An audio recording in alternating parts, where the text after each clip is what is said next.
বিসমিল্লাহির রহমানির রহিম। ইন্নাল হামদুলিল্লাহি ওয়াসসালাতু ওয়াসসালামু আলা রাসূলিল্লাহি ওয়া আলা আলিহি ওয়া সাহবিহি ওয়া সাল্লামা তাসলিমান কাসীরান মাজিদান ইলা ইয়াউমিদ্দিন, আম্মা বাদ। আসসালামু আলাইকুম ওয়া রাহমাতুল্লাহি ওয়া বারাকাতুহু। আল্লাহ তাআলা সূরা বাকারার 119 নম্বর আয়াতে বলতেছেন, নিশ্চয়ই আমি তোমাকে প্রেরণ করেছি সত্যসহ, সুসংবাদদাতা ও সতর্ককারী রূপে, এবং তোমাকে আগুনের অধিবাসীদের সম্পর্কে প্রশ্ন করা হবে না। আবার 120 নম্বর আয়াতে বলতেছেন, আর ইহুদি ও নাসারা কখনো তোমার প্রতি সন্তুষ্টই হবে না যতক্ষণ না তুমি তাদের মিল্লাতের অনুসরণ করো। বলো, নিশ্চয়ই আল্লাহর হিদায়তই হিদায়ত, আর যদি তুমি তাদের প্রবৃত্তির অনুসরণ করো, তোমার কাছে যে জ্ঞান আসছে তারপরেও তোমার কাছে যা জ্ঞান আসছে তারপরেও যদি তাদেরকে অনুসরণ করো, তাদের প্রবৃত্তির অনুসরণ করো, তাহলে আল্লাহর বিপরীতে তোমার কোনো অভিভাবক ও সাহায্যকারী থাকবে না। মুফাসসিরগণ এই আয়াতের তাফসীর এইভাবে করেছেন যে, অর্থাৎ ইহুদি অথবা খ্রিস্টান ধর্ম গ্রহণ না করো যা বর্তমানে ইসলাম আকারে বিদ্যমান এবং যার প্রতি নবী করিম সাল্লাল্লাহু আলাইহি সাল্লাম দাওয়াত দিয়েছেন। বিকৃত ইহুদি ও খ্রিস্টান ধর্ম নয়। এখানে ধমকি দেওয়া হচ্ছে যে, যদি জ্ঞান আসার পরেও তুমি ওই শ্রেণীর ভ্রষ্ট লোকদেরকে কেবল সন্তুষ্টি করার জন্য তাদের আনুগত্য করো, তাহলে তোমার কোনো সাহায্যকারী থাকবে না। এখানে আসলে উম্মতে মুহাম্মাদিকে শিক্ষা দেওয়ার জন্য বলা হচ্ছে যে, বিদআত ও ভ্রষ্ট লোকদের সন্তুষ্টি লাভের জন্য তারা যেন এমন কাজ না করে এবং কোনো দ্বীনি ব্যাপারে তোষামোদ ও তার অযথা অপব্যাখ্যা না করে। মানে আমাদের দিন ব্যাপারে আমি শুধু নামাজের কথাই বলি যে, আমরা যে চাকরি করি, এখানে আমার একটা বস আসছে, নামাজের টাইম হয়েছে, কিন্তু আমি নামাজে যাচ্ছি না, তার কাছে থাকতেছি তাকে দেখানোর জন্য যে তার অনুগত্য, আমি তার কথা শুনতেছি, সে আসছে সম্মান প্রদর্শন স্বরূপ, আমি আর নামাজে যাচ্ছি না। আমাদের কিছু অনুষ্ঠানেও এরকম হয় যে কোরআন তেলাওয়াতের পাশাপাশি গীতা পাঠ করানো হচ্ছে। কেন করানো হয়?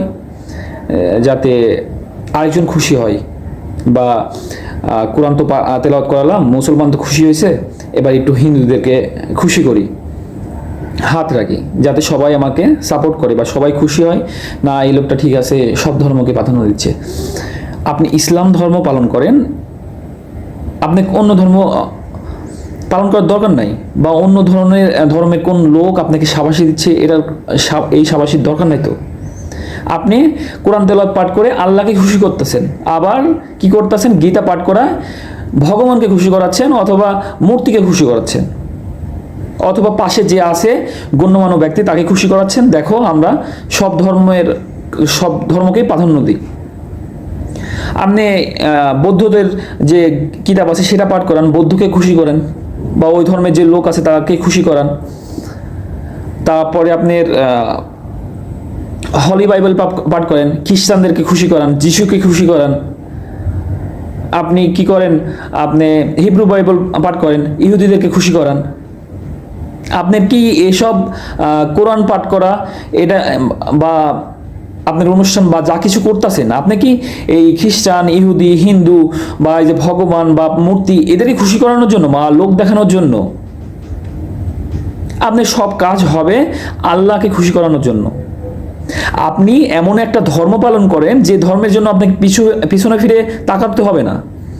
কোনো কিছুর কাছে, কোনো ধর্মের সাথে আপনার ধর্মকে কোনো শেয়ার করার দরকার নাই, তো ভাগাভাগি করার দরকার নাই।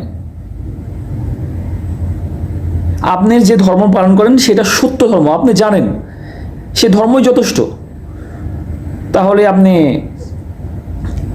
ধর্ম ছাড়া আরেক ধর্মকে প্রাধান্য দেন কিভাবে? মানে আপনি প্রাধান্য দিচ্ছেন, মানে আপনি মেনে নিচ্ছেন যে ওরা যে ধর্ম পালন করতেছে, মূর্তি পূজা করতেছে, এটা ঠিক, ভগবানকে ডাকতেছে, এটা ঠিক, ভগবান আছে, মূর্তি সৃষ্টিকর্তা, এটা ঠিক, যেহেতু আপনি প্রাধান্য দিচ্ছেন। বুদ্ধা পাঠ করালে বুদ্ধাকে প্রাধান্য দিচ্ছেন।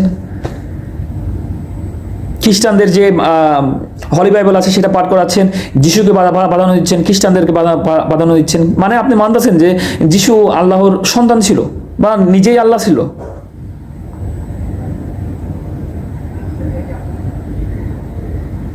আপনি যে ধর্ম পালন করতেছেন সেটার জন্য কাউকে খুশি করানোর দরকার নাই, একমাত্র আল্লাহ তাআলা খুশি হলে যথেষ্ট।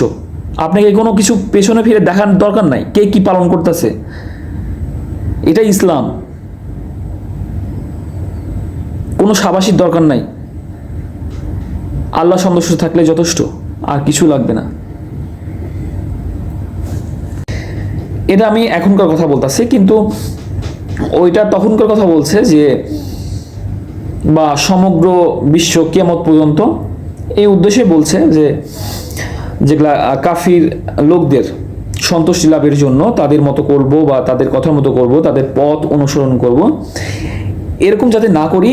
আমাদের কাছে সত্য আসার পরেও, আমার কাছে সত্য কিতাব রাসূল সাল্লাল্লাহু আলাইহি ওয়াসাল্লাম আসার পরেও আমরা এরকম যাতে না করি যে তাদের সন্তুষ্টি লাভের জন্য তাদের মন মতো কাজ করি, বা আমাদের দিনের ব্যাপারে তোষামত তা অথবা অপব্যাখ্যা না করি। আল্লাহ সবাইকে বোঝার মতো তৌফিক দান করুক এবং এর উপরে আমল করা তৌফিক দান করুক, এবং আল্লাহ রাসূলের মাধ্যমে যা কিছু পাঠিয়েছে তা গ্রহণ করা এবং তারপরে আমল করা তৌফিক দান করুক। সবাই আমিন। সবাই 5 ওয়াক্ত নামাজ পড়বেন। আল্লাহ হাফেজ।